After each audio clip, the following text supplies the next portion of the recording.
घोटकी मां जिते सिंध हुकूमत पारां बोर्ड मुतासरनि खे घरनि जा मालकाना हक़ ॾियण वारी तकरीब जारी आहे। पीपी चेयरमैन बिलावल भुट्टो ज़रदारी, वॾो वज़ीर सैयद मुराद अली शाह समेत ॿिया अॻवान तकरीब में मौजूद आहिनि। डिग्री कॉलेज ग्राउंड में मुनक़िद थियल तकरीब दौरान मुतासरनि खे ज़मीन जा मालकाना हक़ ॾिना पिया वञनि, जॾहिं त घोटकी ज़िले में समाजी तंज़ीम पारां 82,742 बोर्ड मुतासरनि में घरनि जा मालकाना हक़ ॾियण वारी तकरीब थी रही आहे। अवां खे आगाह कयूं पिया, घोटकी में हुकूमत पारां बोर्ड मुतासरनि खे घरनि जा मालकाना हक़ ॾियण वारी तकरीब जारी आहे, जंहिंमें पीपी चेयरमैन बिलावल भुट्टो ज़रदारी, वॾो वज़ीर सैयद मुराद अली शाह समेत ॿिया अॻवान बि तकरीब में शरीक आहिनि। तफ़सील मालूम कंदासीं घोटकी मां आवाज़ न्यूज़ रिपोर्टर मुश्ताक शाही लगारी सां। जी मुश्ताक, अपडेट कजो तकरीब जे हवाले सां। इन वक्त घोटकी डिग्री कॉलेज के पिंडाल में मौजूद है, जैसा कर जो वजीर आला सिंध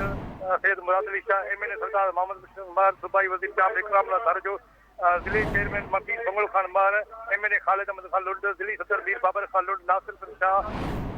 दर जो ॿिया जेके पीपल्स पार्टी जा अॻवान गॾु ॾींदो जो तकरीब इन वक्त जारी है, जंहिंमें जो बिलावल भुट्टो ज़रदारी खानदान के तामीर थियण जा असल जेके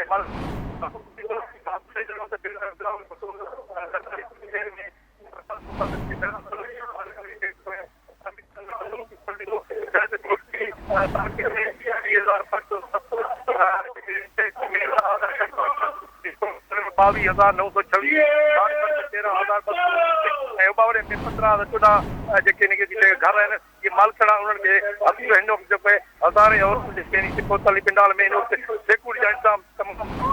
हिन वक़्तु जेको वॾो वज़ीर सैयद मुराद अली शाह जेको ख़िताब करे उन बाद जेको इन खां पोइ जेको पीपल्स पार्टी जो चेयरमैन